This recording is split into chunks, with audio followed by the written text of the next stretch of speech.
আসসালামু আলাইকুম গাইস, কেমন আছেন সবাই? আশা করি সবাই ভালো আছেন। আমি এসকে মাহফুজুর রহমান আপনাদের মাঝে আরেকটি নতুন ভিডিও নিয়ে চলে আসলাম। তো আজকে আসছি কুষ্টিয়াতে, আমাদের জেলা কুষ্টিয়া, সেই কুষ্টিয়াতে আছি। তো এই কুষ্টিয়া এখানে দেখতে পাচ্ছেন, এটা হচ্ছে কুষ্টিয়া শহর, কুষ্টিয়া 5 রাস্তার মোড়। এখানে পিঠা বানানো হয়, বিভিন্ন কিছু বানাই। তো আমরা একজন গেমিংকে সবাই চিনি, সেটা হচ্ছে কাব্য ভাই। তো 5 রাস্তা, কুষ্টিয়া 5 রাস্তার মনে কাব্য ভাইয়ের দোকান আছে, ফোনের দোকান, যা আজকে এখানে চলে আসলাম। তা এখানে পিঠা বানাচ্ছে, সবাই দেখেন, ভাপা পিঠা এবং সারা পিঠা দুইটাই বানায়, বিভিন্ন আচার দিয়ে বানাই। তো এখানে কাব্য ভাইয়ের লোগো সহকারে দোকান আছে, গেমিং কাব্য ভাই, সবাই দেখতেই পারছেন। যাই হোক, আজকে আমরা কুষ্টিয়াতে এতক্ষণ ছিলাম, এখন আমরা কুষ্টিয়া থেকে চলে যাচ্ছি আর কি। কুষ্টিয়া 5 রাস্তার মোড়, তারপরে সামনে মজম। আসলে ভাই ঠান্ডা লাগছে, তো কথা সেরকম বলতে পারতেছি না, তারপরে কষ্ট করে বানাচ্ছি ভিডিওটা। দেখতে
দেখতে পাচ্ছেন এখন আমরা ব্রিজের উপরে আছি।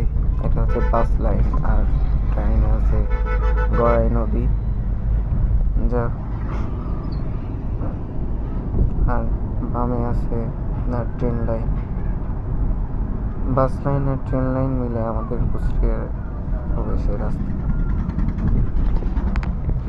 তো সবাই জানেন যে আমি মাইক্রো নিয়ে ভিডিও করি। তো যারা মাইক্রো ভাড়া নিতে চান তারা অবশ্যই আমার ডিসক্রিপশন বক্সে লিঙ্ক নাম্বার দেওয়া থাকবে, অবশ্যই যোগাযোগ করবেন। আমাদের গাড়িটি যে বাংলাদেশের যে কোনো জায়গায় যায়। তো গাইজ, ভিডিওটি এই পর্যন্তই শেষ করছি।